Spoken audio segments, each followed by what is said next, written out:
Fucking hell, how are you doing? Ralfy, Ralph Custom, just shouting at Alexa for not muting, because we can't have music playing in the background, can we? Otherwise then we get a copyright claim. Loud here, isn't it? Right, so a proper fucking vlog today. I'm going to do a few bits of this Sportster, and I'm going to start a project which I'll do a video that takes you through the project, but we'll touch on it today.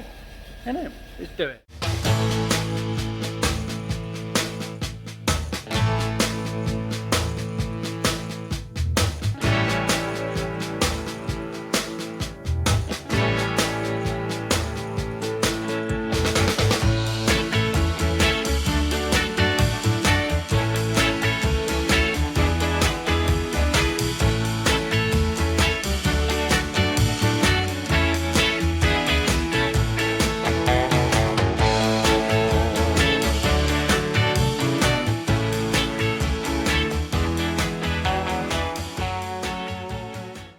So, we've got the rigid frame done in the Harley-Davidson Sportster. Everything's coming together nicely. Mounted the oil tank off some turned brackets. The original mounts weren't worth the shit. So we've turned some brackets with the threading, and we've made the corresponding tabs, if you like, fit on the frame, nut and bolt. Well, not nut and bolt, just a fucking bolt. They bolt through, tighten up. I'll put a nut on there to take up the slack. Top assembly tip: don't be cutting your bolts down, put a nut on. You can make that bolt as short or as long as you like for assembly purposes when you're fabricating. Don't build a bike like that, it looks fucking stupid. But when you're building, you don't need to trim that shit down. Put a nut on there, then you can wind that nut up and down and have as much or as little thread poking out as you want. Job's a good one, yeah? Anyway, done that. We're going to mount the fat bob fender now and the petrol tank.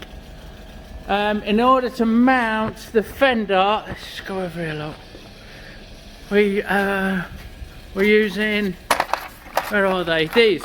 No, these. Whoa, back camera work right there. Okay, now the light's going off. Hello? Hello. We're using these, right? 50mm by 5, it might be 6, I think it's 5. Flat. Bright drawn, lovely stuff. We cut it into 1¼ inch strips.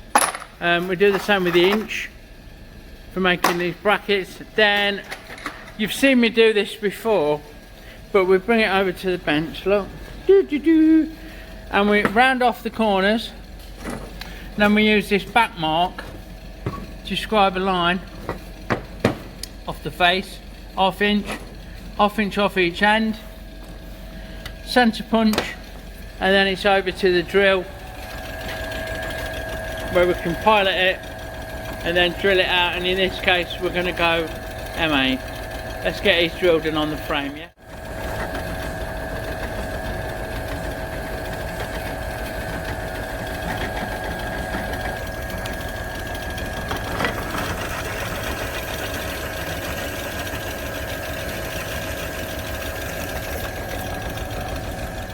So they're tacked on. I use these little magnets to hold them in place, and I boil them square. There we go, look. I can live up there with his buddies, look. So we've got those sitting where we want them, and they're on the outside edge of the frame. I'll try and show you. So it's flush. This is flush, because that's where the fender's going to sit, obviously. One up, one down. So we can get in, nothing's hanging low, and we'll get that held in place. We'll probably tack it or try with the magnets if the magnets will hold it, and then we'll transfer through just with a marker pen, get the holes drilled, get it bolted on. Nice one. That's the fender mounted with the old 3 bolts. What I would do is, once we start getting it actually sitting on its wheels, we're going to look at putting a sissy bar or some struts or something. I'm not quite sure what our Stephen wants, but anyway, look at slotting the bolts in the mudguard. Look at, if we need to, we can slot these bolts, yeah, and then we can put a big repair washer, penny washer, and weld it, tack it in the mudguard. So all's well. On with the tank now. Got an issue straight away with it. It's in the rear rocker box. Unless we push it up to there. So I'm going to check the reference photos, and then we'll go from there. I will, however, definitely be using my patented technique of tacking these tabs to where I need them, drilling the pilot, drilling the M8 clearance, then splitting the difference, taking them apart. Then I will machine up a little slug that gets tapped and welded into the frame with an M8 thread, top and bottom, and that'll hold it. I think we're going to go for getting rid of these outlets as well. These extra outlets will be taking place over there. Let's have a look. Little quarter, are they? Or 8th PSP or something, quarter. Yeah, we'll be blanking those off with a little bit of sheet. I think there's one each side. One each side, but that's the actual outlet it's going to be used as far as I'm aware. So fuel tap's going to come out there. These need to clear. The back here, can't focus it. That's my next on the list. So we're just placing that off and machining it down to size. And now that is for press it. There we go. Just move a little bit off, just making them so they'll fit into the backbone there. So I'm going to leave and work out in 6 minutes. It's going to be fine. I'm just going to lift it off and put the clearance that we need on the rear rock box. That's a good one. Just dress that edge a bit. Then move through to pilot drill. And then drill it out 6.8mm, which is the tapping size, and finally tap it out on the mill with a machine spiral cut, machine tap, trim 8, ready to weld into place. So they're maiden in. Look, ooh, focus. They're maiden in ready. All that's left now is to blank off these two unwanted fuel outlets, which we'll do by tigging a piece of tin. It's fucking not tin, it's steel. 1mm steel. Couple of ways of doing it. Marking it to cut out. I'm not explaining myself very well.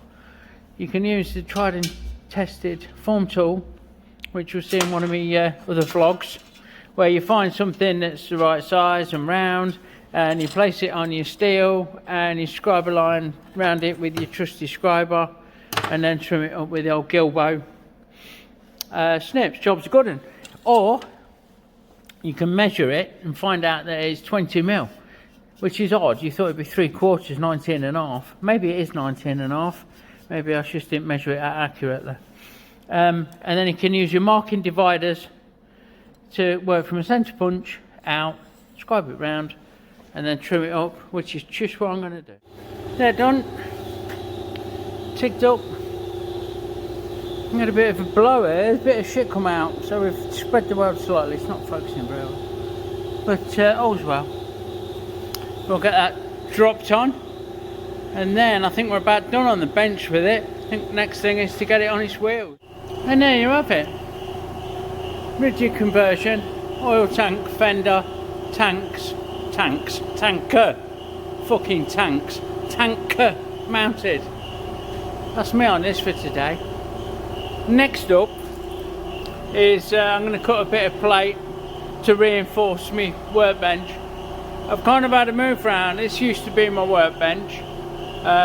What I use every day is my jig. That's actually my proper workbench. Thank fuck for that compressor switching off. But obviously there's a job on there at the minute, which is coming off any day now. So when that's taken up, I don't want to use that because I end up blowing a load of shit down this end onto me milling, onto the little Atlas, look, on my tattoo machine making end.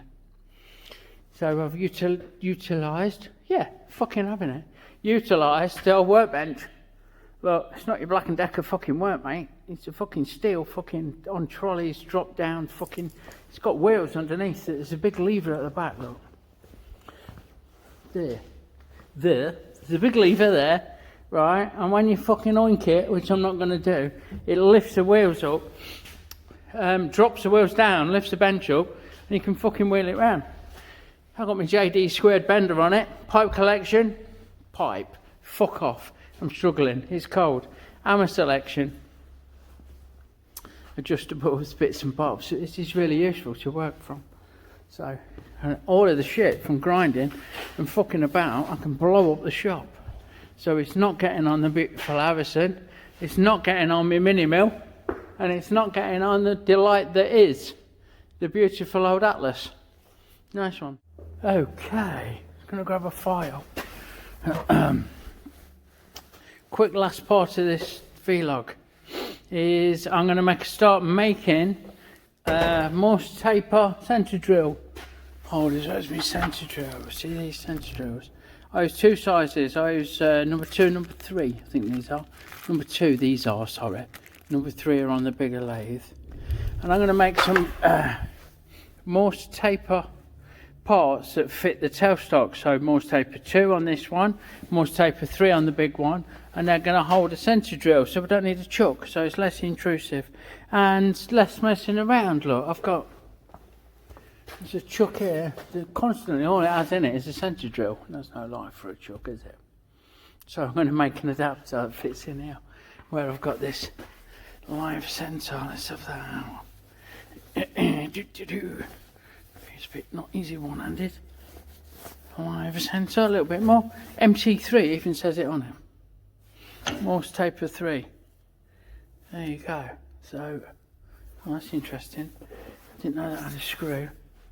I might take that out and see if it fits. This, I'm going to make a drawbar out of this for the headstock of the other lathe, and you want to use it in here for doing certain operations. Isn't it? Right, I'm diversing loads. So, to finish the vlog, I'm going to anneal these because they're fucking hard as fuck. Obviously, the Morse taper part and the drill bit is hard as fuck, made out of tool steel, heat treated.